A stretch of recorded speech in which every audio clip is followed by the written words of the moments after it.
Well, good morning, everybody, and welcome to Charlton Live. I hope you guys are well. My name is Louis Mendez. On this week's show, we'll be looking back at yesterday's 2-1 win at Cambridge. Joining me to do that, two people who had very different journeys away from the stadium yesterday. First up, Mr. Tom Wallen, who, at the classic away day, beery away day with all the lads, you got picked up by your mum. What more do you want? You're away, you're tired, you're starting to get a little bit hungover already. So just give your mum a call. Sorted. So when I came out of the ground yesterday, people were telling me these stories, and I thought Tom getting picked up from an away day by his mum wouldn't be topped. But Nathan did top it. He managed to get himself run over. Well done, Nath. Yeah, I don't actually know how it happened to be.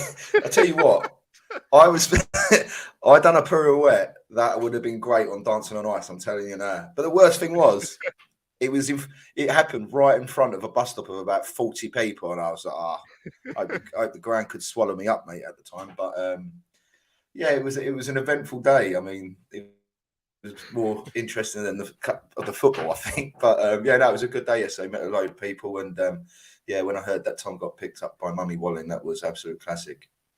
Yeah, but not as good as Nathan literally getting run over by his own cab and then pirouetting into the cab.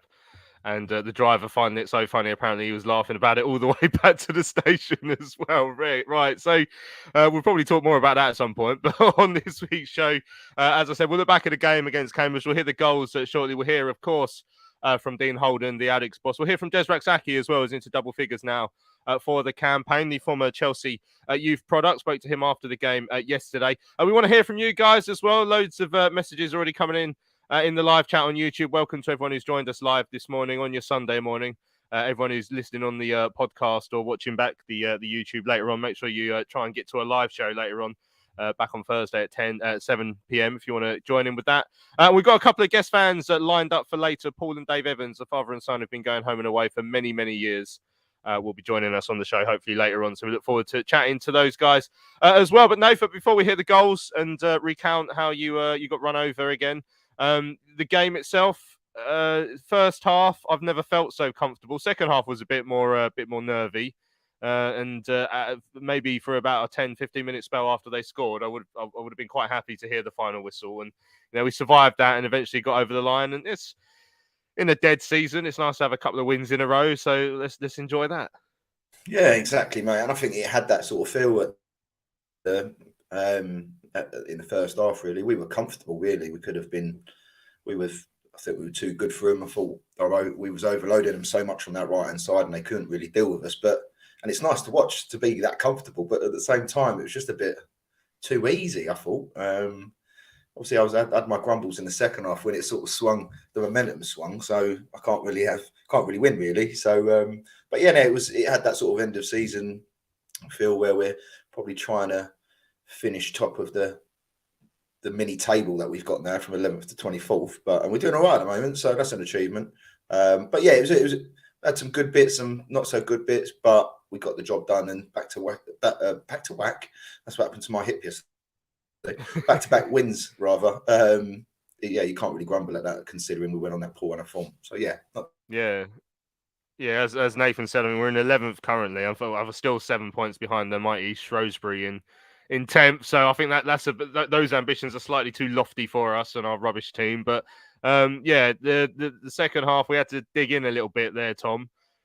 Which again, if anyone was getting carried away with the fact we made Morecambe look as poor as they are, and then Cambridge for the first half, it was a gentle reminder that when we put ourselves under a little bit of pressure, we do struggle at times. And that was a nasty 10-15 minutes in that second half where Ash had to make a save, a couple of blocks in there. On another day, it easily could have been 2-2. Yeah, exactly. And that second half sums up why we're where we are in the table. As you say, that first half we played them off the park. I thought, it wasn't the most exciting game in the world. I think we probably had 2 shots and we scored them both. But you're coming off the back of the Morecambe win as well. You're trying to build some momentum and you think, right, we've just got to see out that second half now. And then we put ourselves under unnecessary pressure. They got back in the game. And as you say, they could have sneaked a point and possibly on another day, even all 3. But they are a team supposedly fighting for their lives. And we had to go there when we've got nothing to play for. And we had to be disciplined, like I said on Thursday's show. And I thought largely we were. It wasn't the best performance in the world by any means, but we got the 3 points. That's 2 away wins in a week, which is good, even against pretty poor opposition. And as I say, at this stage in the season, that's really all we can hope for. So, yeah, good day all round, really. But as you say, on another day, could have been worse. But that's something we're going to need to work on next season now, because, you know, if we had thrown that away this season, it wouldn't have really mattered. But it's something we just need to get in the habit of getting better at going into next year. Yeah, certainly do. But yeah, we did win. Dean Holden, as we'll hear in his interview later, did jokingly this time, not in a Russell Slade manner, but accused me of being a bit glass half empty yesterday. But we'll hear that. And I was feeling a little bit that at full time, because I did think we could have thrown that away. But at the same time, that first half was so comfortable. You would have put your house on Charlton holding on for all 3 points at half time. And that is what we did in the end. Let's have a listen then to the goals from Charlton TV. Danny Sender, one of the youth coaches, was alongside Greg Stubley. As Claire looks at the run of Rak-Sakyi, who's onside for Charlton. He's beyond Brophy, inside the penalty area. Rak-Sakyi across goal. There's Liban. There's the opener. Cambridge will claim offside. It's not given. Rak-Sakyi with the assist, and it's the golden boy of Charlton, Miles Liban, who gives the Addicts the lead. Got to give credit here to Jez. Jez has recognised when the ball's on the other side of the pitch. You can see how we're building and we're progressing. He encourages Sean to step forward with the ball, and as soon as the ball goes into Sean, he sets about attacking the space, and when he gets to that space, it's the clinical composure that he shows. Really clever from Miles to pick up good areas, and the timing in the box, really good goal. As Morgan swings it in towards an in-post. Rak-Sakyi with a flick. It's a lovely free kick. It's a brilliant finish, and Charlton, who have been excellent in the opening 27 minutes, have a second.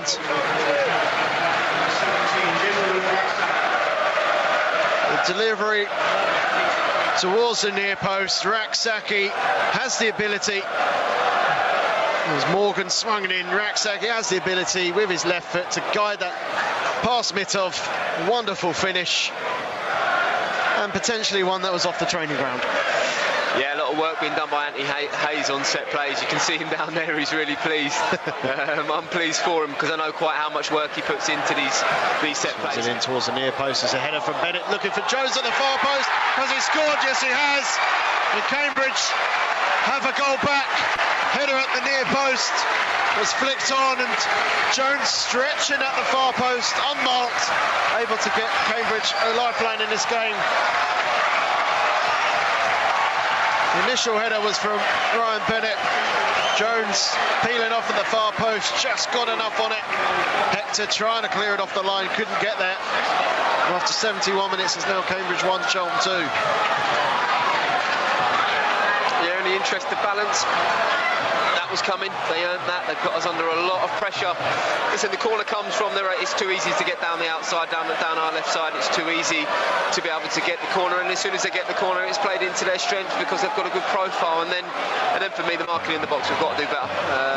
It's quite as simple as that. We can't dress that up. We have to get close into that first contact.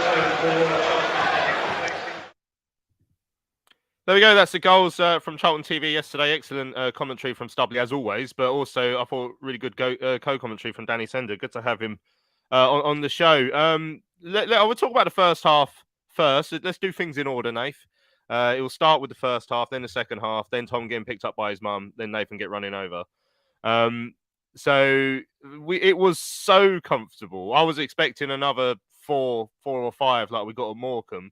But, I mean, Tom mentioned it himself. It was really strange in that nothing happened other than the 2 times we were like, oh, we might as well score a goal now. We scored a couple of goals. Then it's back to not a great deal happening. We controlled possession.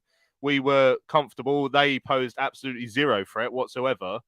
And that's it. It felt like a pre-season friendly almost against a non-league opposition in that first half. Yeah, it was, to be fair. I think obviously they were mindful of our wider players, so they didn't really want to commit too many men forward. We just had a lot of the ball, moving it around, which I thought we moved it around quite nicely. There were some nice passages of play, but yeah, as you say, that in the first half there was just 2 goals. Wham bam, thank you, man. We'll take that. And but yeah, there weren't really a lot there. But I just think it all comes back to the point that it's a nothing game. But I expected a little bit more from Cambridge, considering the situation they're in. But I thought they looked quite toothless first half. I didn't see them threatening at all. I don't know. I think they was just going long to Ironside, and when you've got Hector and Innes, you know, he's going to have to do very well to come and beat those two. So, but yeah, it was a bit of a, don't know, it was just a bit of down atmosphere. But in terms of the game, I thought the atmosphere was okay in the fans. I think obviously a lot of us travelled up, which was amazing considering we ain't really going to do anything. But yeah, it was a bit of an odd one. But as you say, it felt like a bit sort of a friendly or like a Papa John's game, but with more people at it. It was just weird. But yeah, you can only beat what's on front of you, and we've done well with the 2 goals. I think they just couldn't deal with us when we switched it on. It's like, yeah, you were saying nothing was really happened, but if we had to, we could have another gear, and we just done it twice, and then just went in at half time, just chilling. Yeah. It was so relaxed. I mean, Johan said, I thought first half was excellent. Second half, we were poor until the closing stages. We won and dug in under the pressure. I mean, the first goal was excellent, certainly. And I mean, it's our 2 most prolific goal getters this season who were involved in the move. Sean Clare pinged it down the side for Rak-Sakyi, who, when he's on form, and he is currently on form again, can breeze past a player and did that and put in the low cross for Miles Lieber. And I mean, you know, Macaulay would have scored from there, but Miles was there in the right place to do what he had to do. Wonderful finish. And that brings him up to 9 for the season. And again, it was Johan who's put the stat into the chat. He started 10 league games this season. We've only lost 1, and that was against Sheffield Wednesday. I looked this up as well. He said he's got 8 goals in those 10 games as well. So I mean, that's a remarkable stat in the ones he started, and obviously he's come off the bench and got at least 1 as well. Then by the looks of it, so what a breakthrough season it's been for Miles. One of the rays of light in a really poor campaign for us, Tom. Yeah, he's been brilliant, hasn't he? And I saw somebody else, I think Jay mentioned it on the chat as well, that he looks better than Burstow, and I think you'd have to agree with that. I think, you know, Burstow definitely has some promise, and I think we said it at the time, Chelsea aren't buying a ready-made player there. They're buying him because there's potential for him to go on and be a very, very good player. But Miles looks there already. I remember Nath talking early in the season about some of the naivety around his runs and his movement, and I think that's improved. But I think at this level, you can kind of get away with that as well because of the standard of the defences he's up against. And Nathan and I were saying it on the walk to the game yesterday. He's up against Michael Morrison. He's probably going to have a field day. And you look at how much space he had in the 6-yard box for that goal. As you say, Macaulay Bond probably would have, well, he might have missed it, but it certainly would have made him hard work to miss that goal. So yeah, it's been a brilliant season for him. And I guess the big thing now is whether we can keep hold of him. He's obviously got the Charlton connection through both sets of parents, but it is whether, you know, if a deal comes along from somebody at the upper end of the Championship or in the Premier League, then he's probably going to look at that. But with what Dean wants to do with this team, you know, he's been very clear that he sees us as getting up into the Championship, and obviously he's going to say that as the manager.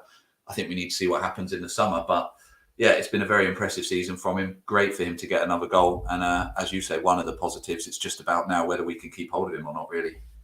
Yeah, Freeman saying yesterday, Lieburn still one of the best minutes per goal ratio in the league as well. And yeah, so great to see how well he's come back from his injury as well, because that could have knocked him back a fair bit now. When you think about a young player who just about started to find his feet as well. Because don't forget, I mean, I agree with the comment about he looks better than Burstow. He's also, I think it's worth remembering, at the very start of this season, he was very similar to how Burstow was during pretty much his entire time in the first team, in that he was getting the odd goal, but his hold-up play in that needed to come on, and it has come on. I actually bumped into Carl Lieburn at a Fulham game I was doing a couple of weeks ago, and speaking to him, and said that. I said, like, his progression throughout the course of the season has been so impressive from the very start, because you didn't see that from Mason.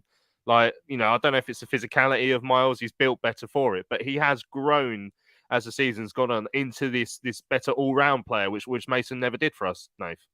Yeah, no, I agree. I can't really grumble with that, mate, to be honest. I think with what you said about Burstow being different to Lieburn is exactly right. They're similar.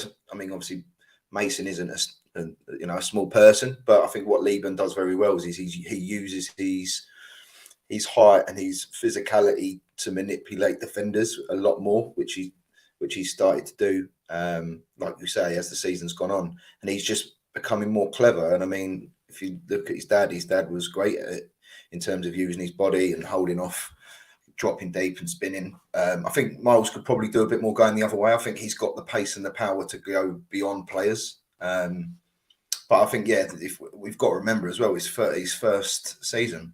I mean, in pre-season, I would never have envisaged come March, he would have scored 10 goals or whatever it is. So yeah, he's come on leaps and bounds. He's still developing. He's still young. If we think back, I know it's quite long ago for me, but when I was 19, I was still quite small, and he's still different people grow at different ages and go through different development phases. So if he carries on with the trajectory that he's going on, it's looking very promising. So I think there was a comment in there which is trying to keep him engaged and keep him to the club, because I think he's got a really, really bright future, whether that's in League One. I think it's definitely better than League One. Whether he goes to sort of Premier League level, who knows? But he's got so many attributes. And yeah, he's scoring a lot of goals at such a young age, which is fantastic for us, obviously. Yeah, and still plenty of work to do for him, which I'm sure he'll agree. I think as you said, and I think Curb said it on Tuesday after the Morecambe game, we'd still like to see him running behind a little bit more, which is fine. Which we saw Dan trying to do, and we'll talk about Carnu later on in the show. But yeah, there's certainly lots for him to try and achieve. But it's been a fantastic start. Second goal was great as well. It sounds like it wasn't exactly one off the training ground. It went in towards the near post, but both Dean and Jez both sort of admitted there wasn't really part of the plan. It was just he ran there, and that's where Morgan's free kick went. It wasn't one they worked on, but it was a really good finish from Jez. 10 goals in his first proper full season out on loan, plus was he five assists now after that one he got for Miles in the first half. That's a remarkable return. And again, you forget almost how young he is because we've got him on loan. Obviously he's come from twice removed Chelsea. Obviously learn all that he knows there, because he looks like a real player. I think he's also learned a lot since he's been with us as well. He came in and he was a good player from the start, so I'm not saying he wasn't, but you see his development every time he gets back on that pitch and he gets game time against, grown men, professional players. You can see the development that he's making every single time. And yeah, it's really impressive. As you said, I think a little bit earlier, when he's on his day, he looks like he could take around any player in the league. He's quick, his feet are quick, he's got good ball control, and he's just a very, very impressive player. And that instinct to get to that near post run and that little flick to guide it in yesterday, that's maybe not something we've seen too much of him. And we were talking about maybe it was Thursday show after the Morecambe game, about trying to utilise set pieces more. And as you say, it wasn't necessarily a training ground move, but he took advantage of the sluggishness in the Cambridge defence and made that run and got the goal. So, yeah, the sad thing about it is that he is a loanee. The sad thing about it is he's not going to be with us next season. But in terms of him as an individual, obviously he's learned a lot from us, and I think he will be very pleased with his season. And for us, who knows where we would have been had we not had him. We say, right, we're fine, we're out of relegation trouble now. But you think if we hadn't had him all season, those goals and assists, then we might have been in a very dangerous position. So, yeah, brilliant breakthrough season from him. I hope it continues. I just hope he gets another move, because I don't want it to continue at his current parent club. Yeah, but as I mentioned on Thursday, the danger is, next season, you think the likelihood is he'll be in the Championship, but because the way things are going, that may well be with his parent club. Fingers crossed. Murray said, typical defending from a corner by us, the goal we conceded. Cambridge triple sub at half time, and they did look better in the second period, which is, not something you could really say about Morecambe in the week. But the defending from the corner, I think Innes he was beaten to the header. The goal scorer was Lloyd Jones, peeled away at the far post, I think from Fraser, but I'd have to look really closely at it, and completely unmarked. So that was disappointing. And we had a moment, a moment being maybe 10-15 minutes that reminded us why we are mid-table League One. And we're not anywhere near consistent enough to see out games, comfortably. We had to make it hard for ourselves, Dave. Yeah, it was disappointing. It seems as there's always one moment in the game where we're always ball watching, whether that's a cross or set play. And I think yesterday was another example where, listen, I know we lost the first phase or the first contact of it, but it's a free tap in really for them. So we shouldn't be giving teams those sort of opportunities to get those. So, but yeah, they sort of rallied a little bit and camped us in for the part of that second half. And I think that's when we stopped doing what we were doing in the first half and controlling the game. And I know we'll come on to Carnu later, but not saying that he's at fault for it, but I don't think we probably should have been playing to Carnu's strengths against the like of Jones and Bennett. So we just sort of invited pressure on, and then it made it a little bit nervy. It got scrappy when we didn't really need it to, in my opinion. So, but yeah, it's disappointing in terms of goals, but end of season, so I'm not going to grumble too much. But it's a poor goal to give away, if we're being honest. So Miles went off at half time. A slight concern, perhaps, over feeling his hamstring. Dan Carney came on at a break, which I was really excited to see how he got on. I thought he, overall, he's probably fair to say struggled. Carney's this is Dan saying Carney, even though he looked a bit lost in play, I really like his ability to find runs past defenders, just work on time. And yeah, he was offside, wasn't he, 3 or 4 times, the sort of thing. I put that on Twitter, and someone said he's also been training with Macaulay Bonne a little bit too much, because that is sort of Macca's trademark as well. Especially since he's come back. But yeah, what did you make of Dan overall? He should have had a penalty when he nearly had his head ripped off.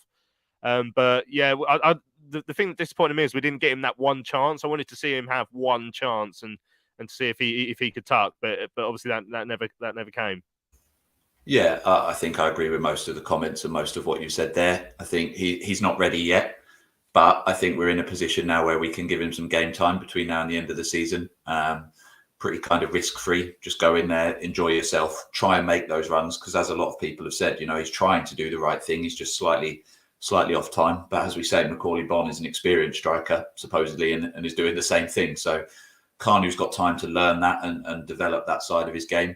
I think it's good that we can give him the minutes, but as you say, he hasn't really had that opportunity. I think it was him that went through one-on-one when we were at home the other week, wasn't it, towards the end, and couldn't quite loft it over the goalkeeper. So had an opportunity in that game, didn't quite get it right. But you'd think once he starts to play a little bit more, once he does get a goal in that first team, the confidence will come. We know he's got goals in him. You know what he's done at all of the youth levels.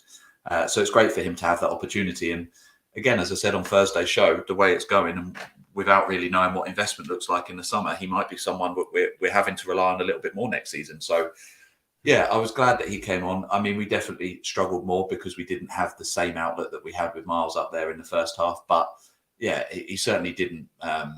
It certainly hasn't given himself kind of no chance of getting to play on. It wasn't the best performance in the world, but he certainly has given himself a chance to be included over the remaining games in the season. And as I say, when we're playing for nothing now, I think give him all the game time that you can and try and get him that confidence. And as I say, if he can get a goal between now and the end of the season, I'd be delighted for him. Yeah, well, Keith said once Miles went off at half-time, we never really won a ball up in the air. That did make a huge difference. Dan said, I think Carney needs to go on loan to gain experience. That might be an option for next season as well. That'd be interesting. David was asking how long is Bond's deal. It's only until the end of the season, although you don't know what sort of position we're going to be in the summer. We might think, we'll have another go at him. All hell let loose says, is Carney mistiming his runs, or are we too slow in getting the ball to him? Carney was not always offside for the youth teams. Well, yeah, it's what comes first, out of the chicken and the egg. That one, really, I guess you could argue that because he's playing now senior defenders, they know how to step out in time more than an academy defender does as well. He says to point out, Dan says to point out that Kanu got pulled down in the box against Accrington and yesterday, which is very unfortunate, as one tapping on it and it goes in. Yeah, well, that's the point. If he hadn't been pulled down for that chance yesterday and he got a header on it, that might have been the goal and the chance that we were hoping for. A couple of people have asked about Michael Hector. What did we make of him? Johan said, do we get him on a longer contract? He's a good level below. He's a good level above League One. Would be superb if we do. Yeah. What did you make of him yesterday, Nath? Yeah, I like him. I really like him. I think he offers that little bit of composure on the ball that we, which Ryan doesn't have, and I don't think he tries to pretend to have. Some way he does sometimes, be fair. But I like him. I think he's composed. I think he's a big presence. Does the basics. He's there to defend. So I like him. Whether or not he'll be here, he's only till the end of the season, isn't he? At the moment, he's contract. So, but yeah, I could see him going. Playing out in the Championship, but I think it's a case for him. Is anyone going to take a punt on him because he's played a handful of games in League One? So hopefully we can tie him down to be with us next year for sure. Because I do really like him. And I thought since he's been in, considering how long he's been out of the game, he's actually done quite well if I think back to I think we had, what was that defender we had on loan, that Australian Reece Williams or something, and he was out of the game for ages, and he played like one game and then never played again. So I've got to take my hat off to Michael Hector. He's come in and he ain't really put a foot wrong, really.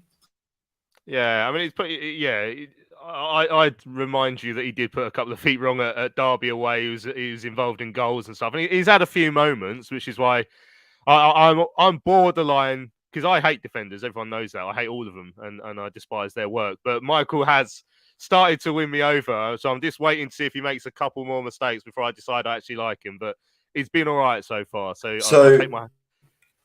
Well, so who would you say would you rather in your starting 11, Michael Hector or Sam Lavelle? Let's hear from Dean Holden now, shall we, on Charlton Live? I'll refuse to answer such a stupid question. We've still got some of your comments to come later on. We're going to hear from Jez later on as well. Our two fan guests are in the waiting room as well, so I'm looking forward to speaking to Paul and Dave a bit later in the show. But I want to hear from Dean Holden now. So whilst Tom was getting picked up by his mum and Nathan was getting run over, I was speaking to Dean Holden after yesterday's game, asked him for his thoughts on the win at Cambridge. Very comfortable in the first half, slightly less so in the second, but 3 points on the road again. Yeah, I think 6 points from 2 away games inside 4 days is really excellent. I think, obviously, backing up the point that we got at home to Accrington last week, the run that we'd been on coming into this, that mini run that we'd struggled for points. So, really pleasing for that reason. Great support again behind us, and it was important that we put in a good result for them as much as anything. I think the first goal was really pleasing in that first half. We knew where the key spaces would be in terms of getting down the side of their outside centre-backs, and we mixed it up with Albie Morgan running and Miles Leeburn, but it was Rak-Sakyi on that occasion gets down the side. I think it was Sean Clare that played him in, and a brilliant touch to get across the defender, and then again excellent care on his cross for Miles to finish and get himself another goal. And obviously then we get the second. I wouldn't say it was well worked in terms of where Jez ended up, but certainly a good finish. And we had total dominance at that point, didn't we? And we could have gone and got a third and maybe even a fourth. And then I think probably Miles was feeling his hamstring a little bit at half time, so we had to take him off. We can't take any risks at all with a young player the size of him and the way that he's grown into his body. He'd got himself a goal at that point, so we were never going to take a risk. And just thought bringing Daniel on instead of McCauley might give us that threat down the side of Bennett had been booked. And we managed to get Daniel in a couple of times, didn't we, in that first 10-15 minutes of the second half. A couple of times he was offside, and we just couldn't quite get on the end of things. And then we lost a little bit of control after probably 60 minutes. I think we stopped passing the ball as well as we'd done. The distances got really big from sort of 2 centre-backs up to Daniel Carney up front, midfield. We're finding it difficult to get on top of the ball like we did in the first half. We looked really tight and strong, didn't we, in that first half? I think a mixture of us not looking after the ball as well, and them going even more direct like they did. Having said that, I don't think Ash has had really a lot to do, and then maybe the penalty shout towards the end for Daniel Carney. He's got him in a headlock, hasn't he? Luckily that didn't go against us. But yeah, overall a really pleasing 3 points. Yeah, lots of headlines out today, but I guess Jez hitting double figures for the season. It's been such a successful year for him on loan from Palace. I guess the Charlton fans will be sad to see him go at the end of the year. Oh, you're preempting what might happen there, Louis, aren't you? Always looking at the glass half empty. I'm looking at it as a glass half full that we've got him for another 9 games, and then listen, let's see what happens beyond that. But I think 10 goals, I think it is, and 5 assists. He's really excellent for a young player in his first loan. Fantastic example of a young player going out and playing games at men's football as opposed to staying comfortable in that sort of under-21s environment. And now he's got to now reset his targets. Can he go and get 15 goals? Can he go and get 7, 8, 10 assists? That's got to be the challenge for him. Yeah, and I mentioned after the Accrington game about how Charlton's record against side in the bottom half hadn't been great, but it's nice over the last few days that you've sort of shown superiority over a couple of sides who are lower down in the table. Yeah, I've not done a team talk for the last 2 days. I just played your voice saying exactly that, Louis. And I think it's important that we have to arrest results like that for this club to move forward, not only from now to the end of the season but certainly for next season, push for promotion.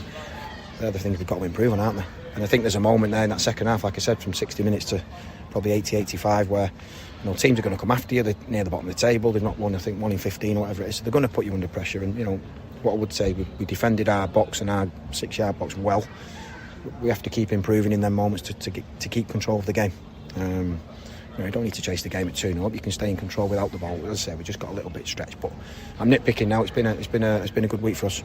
I mean, it would take something quite spectacular for Charlton to get sucked back into the relegation fight now. So I was excited when Kanu came on at half-time. Tyrese Campbell's probably going to get a few more games now with Corey out as well. So there is a chance to really blood some of these youngsters and give them some proper experience like Jez has had this season. Yeah, of course there is. And love working with young players. They give you something that, they don't think too much about anything. They go and play, they go and express themselves, and I'm comfortable putting any of them in. Aaron Henry's played some minutes as well. I just went with Gav in midfield just to give us a little bit more of getting after the ball really defensively. Like I say, there was big gaps in there, so Aaron unfortunately missed out today on that one, but Daniel Kanu, as you say, Tyrese Campbell, obviously Ash in goals, played every minute I think since I've come into the job, so if they keep training well, they'll get the chance. Sounds like it's bad news for Corey. I guess if it's the 8 weeks, that's pretty much the whole season now, isn't it, that he'd be out? You're looking at it half empty again, aren't you? I think I said 6 to 8 weeks. We'll see. You never quite know. Obviously, if me and you did the same injury now, Louis, obviously you're a bit younger than me, so you might take a little bit. I might take a bit longer than you to recover. You never can quite go off that. We'll see in the first couple of weeks how it settles down. We'll work harder, obviously, with the rehab team, and if we can get him back before the end of the season, obviously that'd be a bonus for us. I'll just ask about Matt Penny, because obviously Terrell's come in and played in his position in the last 2 games. Is he okay? I know he's been training this week, but Matt's fine. I think he came in at a difficult time. We thought Cess was, in terms of his injury, we thought he might struggle for the rest of the season. He's recovered excellently well, and I think it's been difficult for Matty to settle in. I think really. So we've been working him hard in training. He's fit and ready and available. I just felt that Terrell deserved his opportunity to come in the other night, and having played so well, we went with him again. Cheers. Can I just ask you about Jez as a talent? There's something about him if you're a fan, he's one of those players, when he gets the ball, he sort of lights up the place because he's got that X factor. Yeah, it's like his ball's glued to his feet at times, isn't it? There was a moment in the first half there from the dugout where he's coming under pressure from 3 players from all angles, and he stays on the ball. He's got the strength. He obviously needs to improve on to get the Premier League, but certainly at this level he's got the strength to withhold the defenders off the ball, but at the same time he can keep. I've not seen much of it before. He can keep his eye on the ball enough to keep control of it, but he gets his eyes up to see the pass or where the space is for him to dribble. So he's an excellent young talent. I've been so impressed with him. I've been really, really impressed with not just his talent, but his personality. He's really comfortable in his own skin. He's quiet, but he goes about his business. He trains every single day, every day. And he just loves playing football. It's just brilliant to see. And we all know how hard it is to back up when you've played midweek Saturday. I suppose you as a boss will be pleased you've gone to 2 sides that are scrapping, put in a performance, not just a Tuesday night, but again today. That must be something for you and the group that they can do that. It's not easy. I think I said it externally. We've probably been expected to win these last 2 games, but we know it's never as easy as that, is it? The 2 teams, Morecambe and Accrington last week, Morecambe and now Cambridge, who are fighting for their lives, and that gives you a totally different proposition than a Derby or a Plymouth or Sheffield Wednesday at the top of the league. So I've been really pleased with that. The mindset, it shows you the mentality of the players has been right. If you turn up somewhere like this or Morecambe on a Tuesday night, they used to say about it being Stoke, didn't they? I think it was Morecambe the other night. If you turn up there and you've not got your right mindset, mentality, you'll get turned over. It doesn't matter how much talent you've got. So we've worked hard on that. We worked hard on the psychology of the group, and it's been pleasing. Yeah, good stuff. Thanks for coming. Cheers, thank you. Cheers, guys.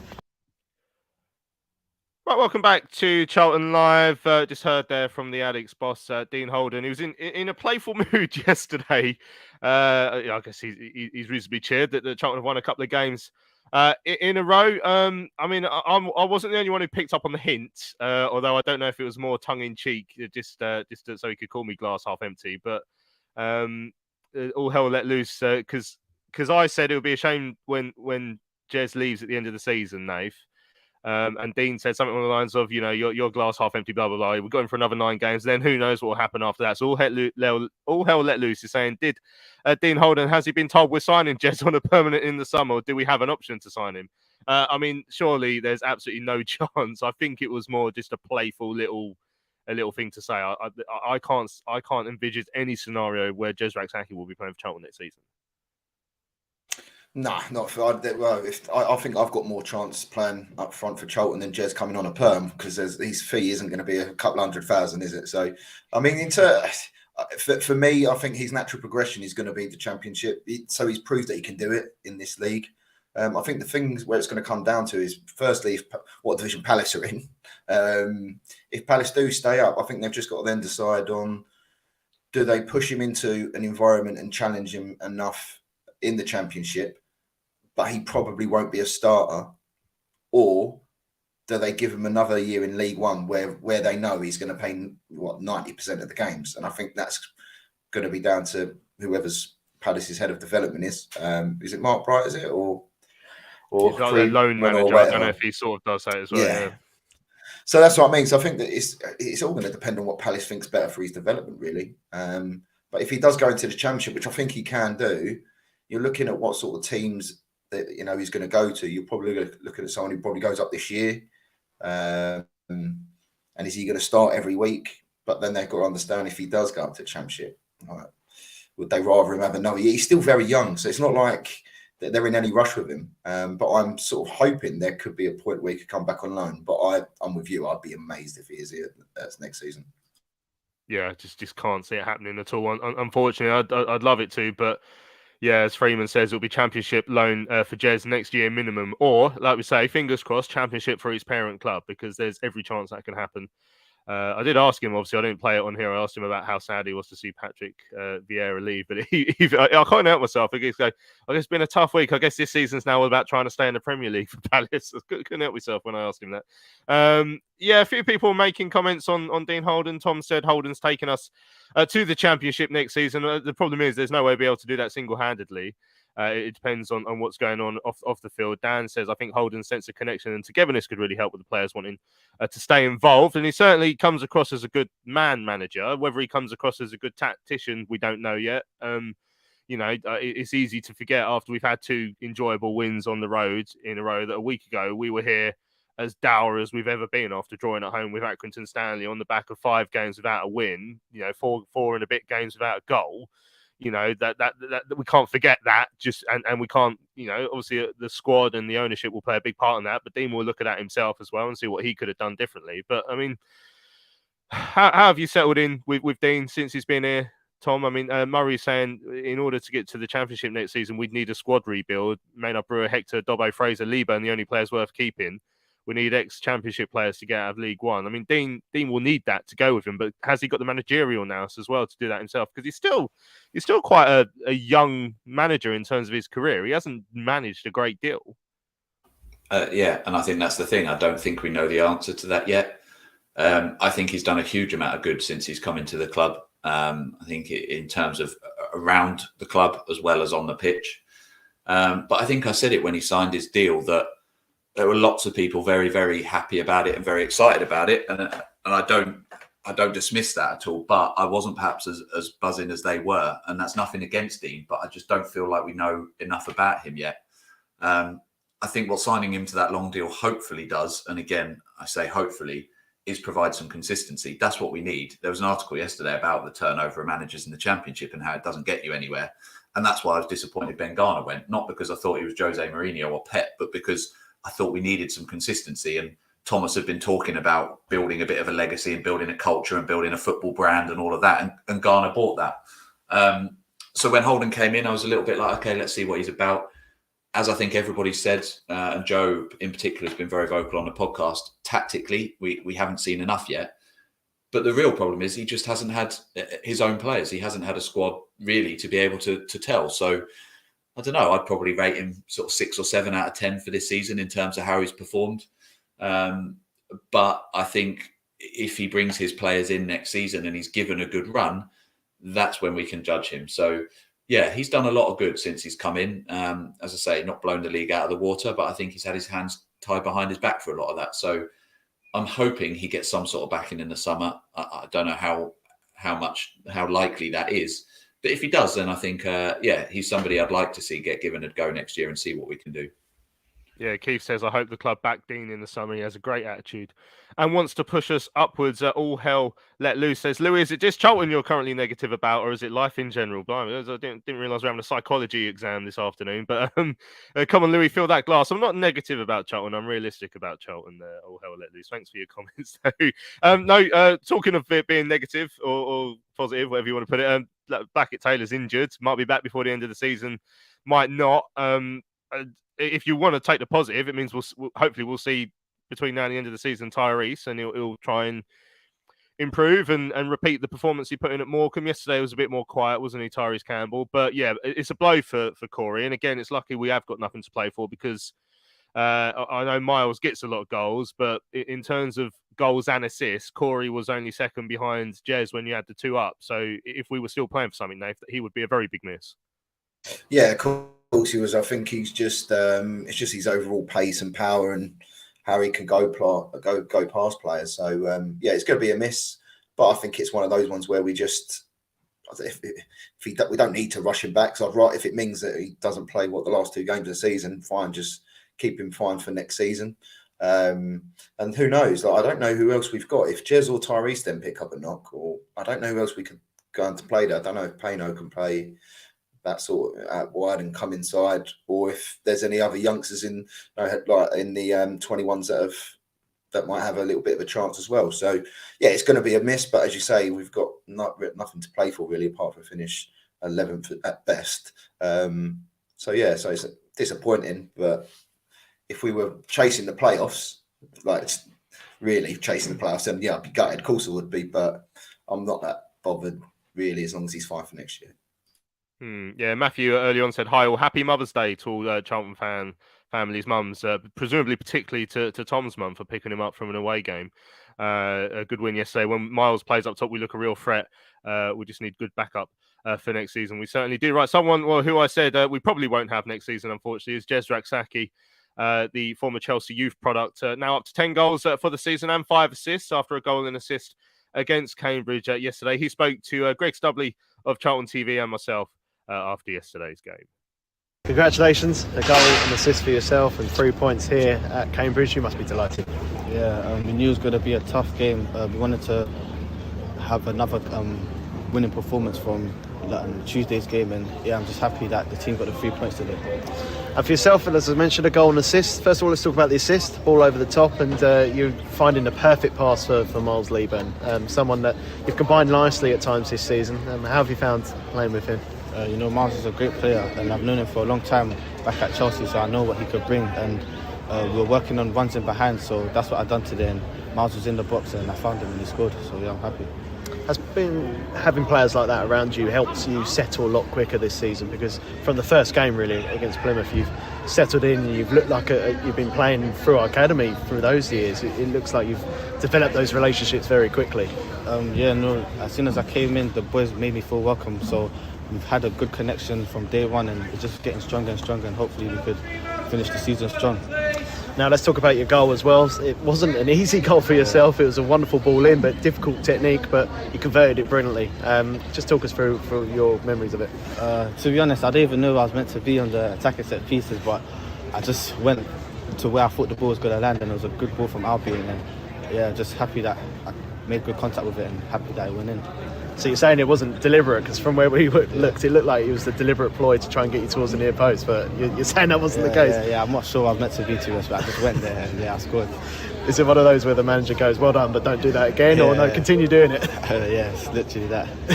And it was difficult the second half. Credit to Cambridge, they came out and made it tough, but ultimately another 3 points back to back. I mean, the mood in dressing room, because it's been a difficult run of form before that, but the mood now must be full of optimism, delight to finish the season as strongly as possible.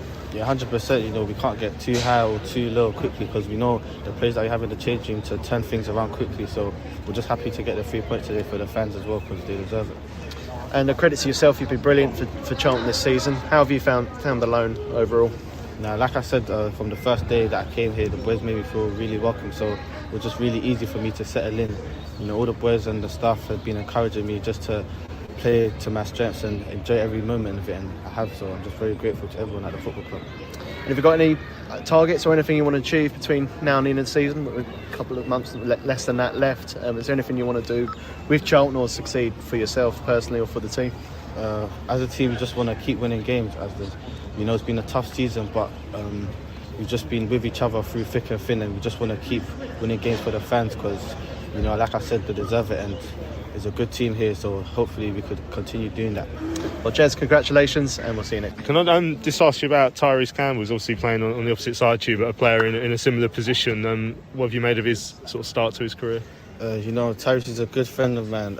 He's a great player, when he's on the ball, he's a nightmare for defenders, and he's been building confidence and playing really well, and hopefully he can just kick on and continue doing what he's doing. Yeah, how valuable do you think this time will be for him, especially now with Corey out as well? I guess you and him will probably see a lot of starts between yourselves, but for a young player like him coming up, how valuable do you think he'll find the time?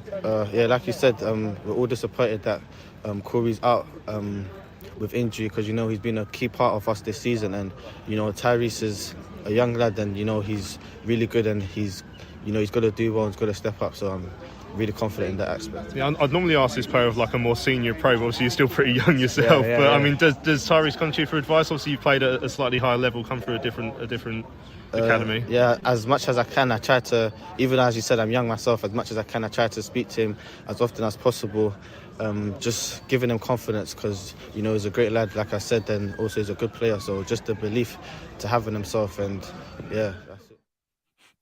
There we go. That's Tyrese Campbell, and like you said, Tom, obviously he's only ever slightly older than Tyrese, I think. That's without checking. He might even be younger, but I guess for Tyrese, because now that Corey's out, it's not a bad player to have in the squad to learn from, like someone like Jez. Yeah, he might not have the experience in terms of age for Tyrese to learn, but I think the way that Jez has come on since he's been with us is definitely something that Tyrese can take a lot of confidence from.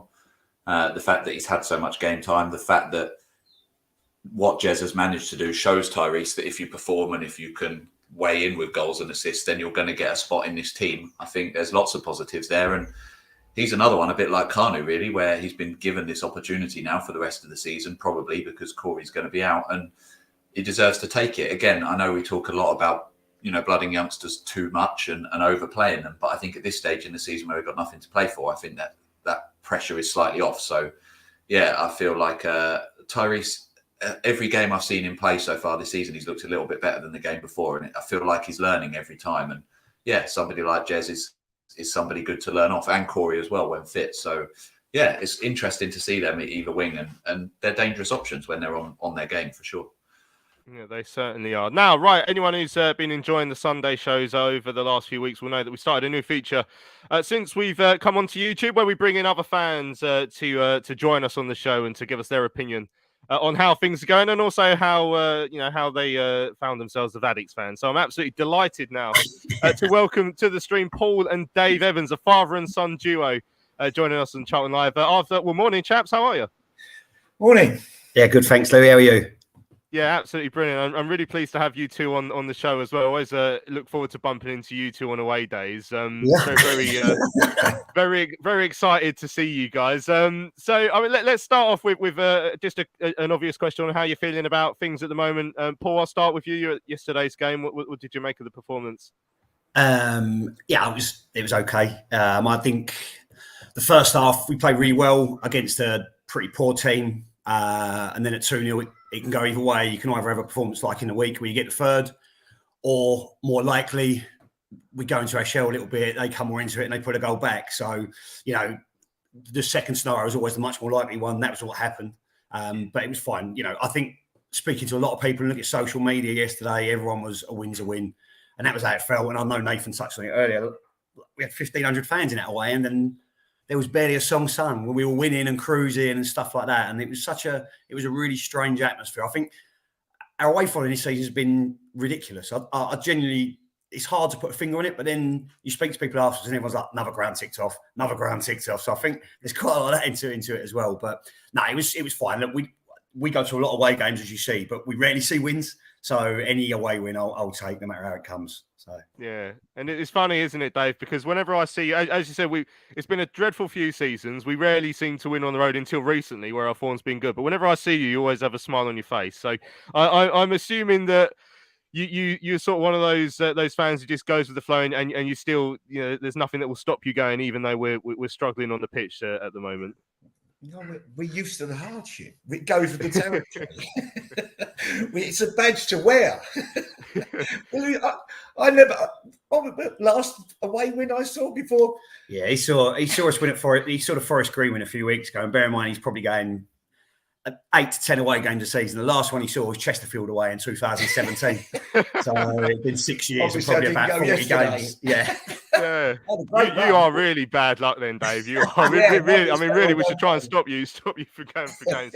What have you made of it over the last 2 years then, Dave? So obviously, like we do have a laugh on away days, but is there a deep down is there a sort of underlying frustration about what's going on with the club and the fact that, I don't know, from a personal point of view, I still can't see a light at the end of the tunnel yet. I don't know, is that how you feel, or do you feel like there's something to cling on to in the future?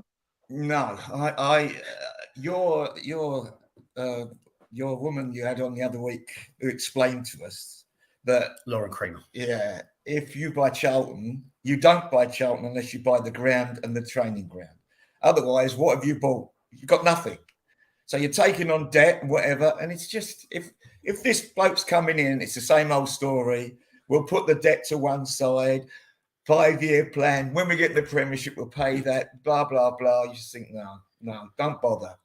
And when I watched Sunderland till I die, and when that fella turned up, you think, you are kidding me, that Dave, whatever his name is. You are having a joke. What, Dave? Yeah. And it was like, at the end of that programme, ironically, we win the playoff final. And the bloke's coming out going, we're going to need 30 million next year just to survive. You just think, he came from, what was it, the non-league club? With 300 supporters? Eastleigh. The Football League is so bad that any chance that can come along and take it over, can't they? Well, we've had most of them, to be fair. I remember the first game on Sky. There's a long queue. Yeah, but do you remember the first game on Sky when he came out? What's his name? Charlie, playing the guitar. Charlie Methven. No, that playing the guitar. Oh, Sangard. Yeah, and they went, and I forget who was there, and they went, you ever see the chairman come on playing the guitar for their first game? And he went, and they're graphing. They went, no, and you thought then, this isn't real. There's something wrong here, and here we go again. Yeah, and I think that puts it quite succinctly. Now, one of the things I wanted to put onto the screen here, Paul, I hope you don't mind. I took this off your Twitter earlier today. So this is why I was quite glad we were getting you two on as a duo, father and son duo, because this is a tweet from Accrington away on the first day of the season. So this is a picture of you, Paul, with your son, who I've also seen on away days. I've seen he's next door. I did ask him about coming on. He said absolutely not. So it's too early for stardom. Yeah. But so as you can see here, it's when Miles scored away at Accrington on the opening day, and just in the background there, you can just see your son and you embracing.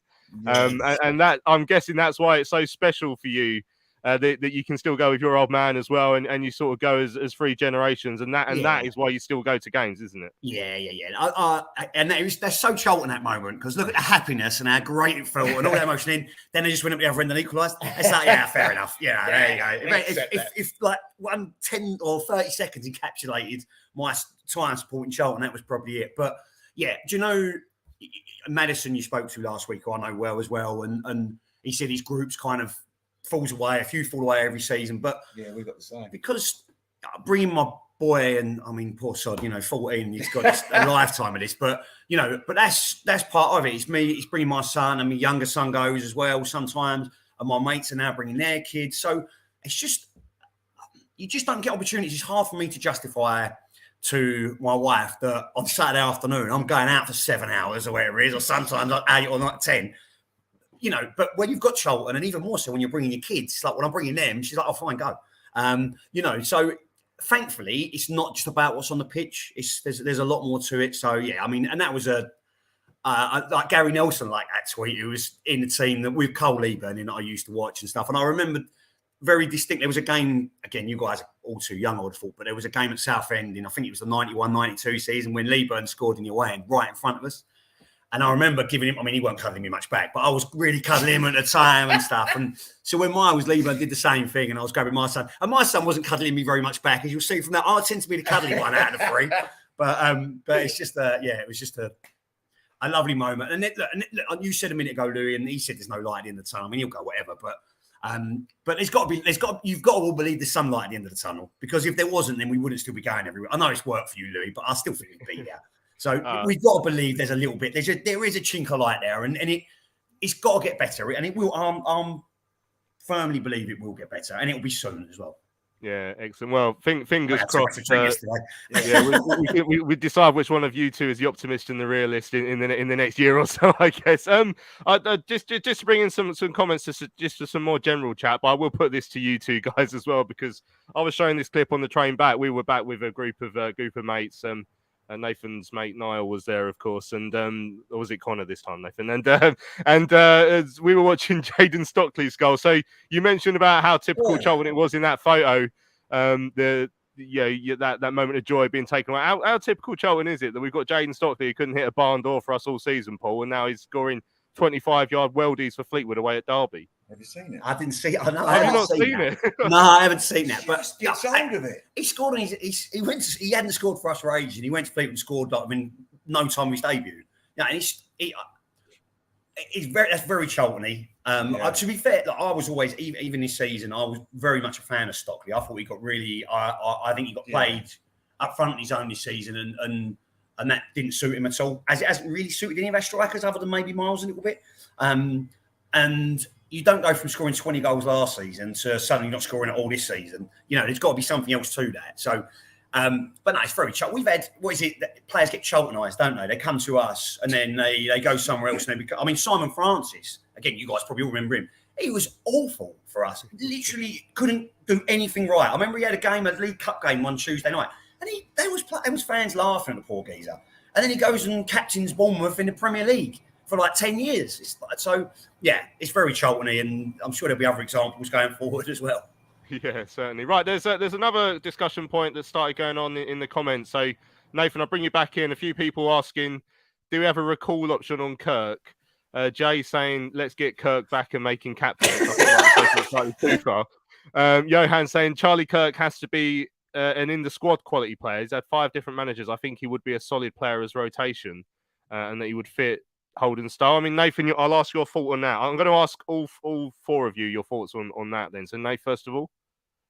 So, when Kirk joined, I actually didn't mind him. I thought he had a lot of promise, but I think the difference with Kirk is when he was at Crewe, he had Harry Pickering on the outside, and then he cuts inside. He's a lot different to Jez, Corey, and Tyrese. So you could probably call him back to be in the squad, but I think there'll be a reason why he's been sent out on loan in the first place. He could be a good squad option, but I think there's better out there in terms of other options, especially if we're going to go down that pacey route. Which I'm not saying Kirk's slow, but I just think he's a player that probably doesn't fit our system. I think he suits more of a really cut inside and someone who overlaps him, which we don't even have natural width as a left back. We don't even have a left back that can play, so let alone anyone who can overlap. So for me, I wouldn't really bother with Kirky next year.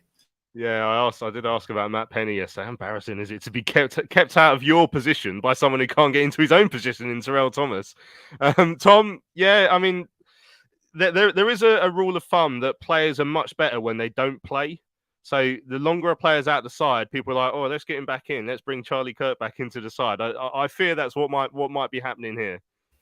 Yeah, it says a lot about my opinion of Kirk that despite the fact he's been away like that, I still don't want him back anyway. I think obviously he came to us in difficult personal circumstances, and obviously you have to take that into account. But I feel like he's just lost all confidence. Nathan was talking about the way he likes to cut in and stuff. Whenever he's played for us, he's looked nervous. He doesn't look to take players on. He bucks out of challenges. It just doesn't fit what we need. And I don't think for Dean Holden, he's going to let someone get away with that, really. So I just don't think it's the right fit, sadly, for him. I don't know how he's been getting on at loan at all, but I can't see him coming back and playing a big part in our season next year at all.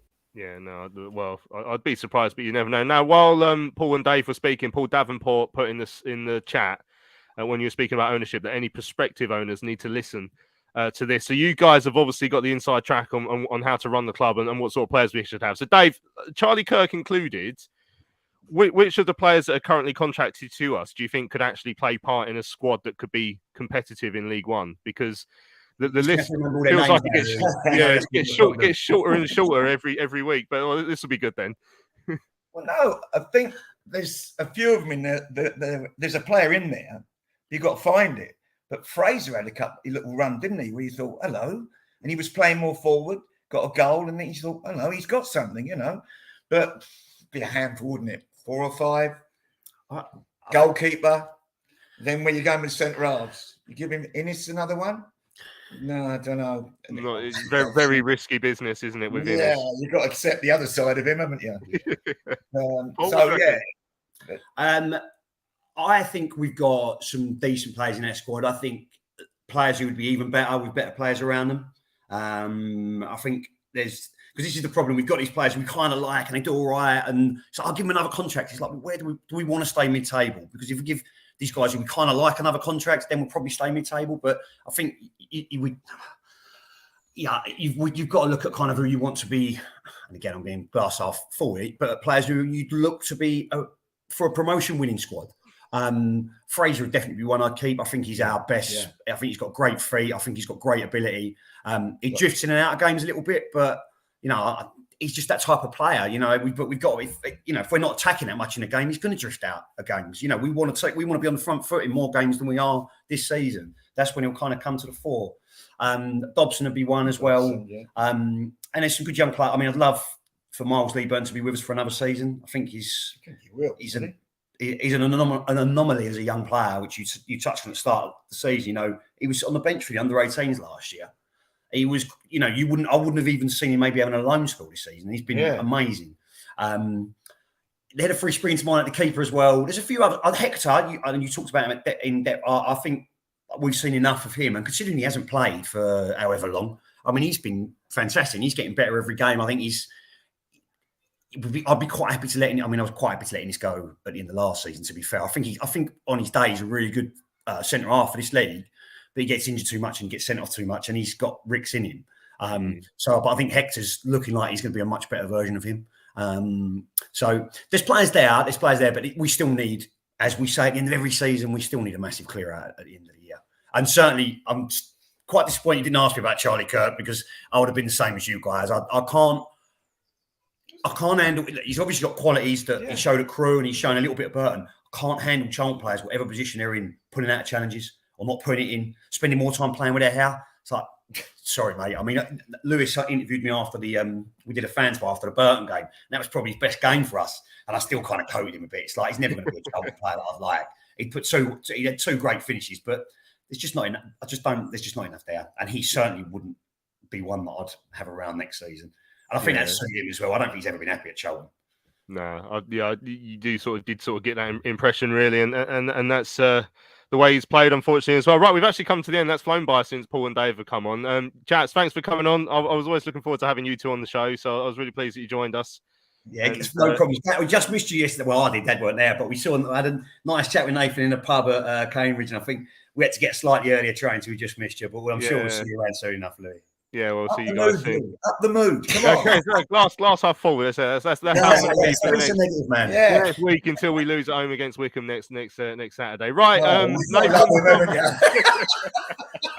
Nathan, Tom, thanks for coming on the show this morning. I think Tom's mum's here to pick him up. Nathan, try not to get run over this week. Yeah, I'll try not to, mate. Yeah. Cheers, guys. Thanks, Paul. Thanks, Dave. Cheers, Nathan. Cheers, Tom. Cheers to everyone who joined us on the live chat and who's listened on the catch up or via the podcast. I'm Louis Mendes. Thanks for listening. Don't forget, we'll be back next week on Thursday to preview the game against Wickham. Make sure you subscribe to our YouTube channel as well. We're getting ever so slightly closer to that magic 500 number, which is where we want to be in just a few days' time. Right, thanks for listening. We will see you guys later.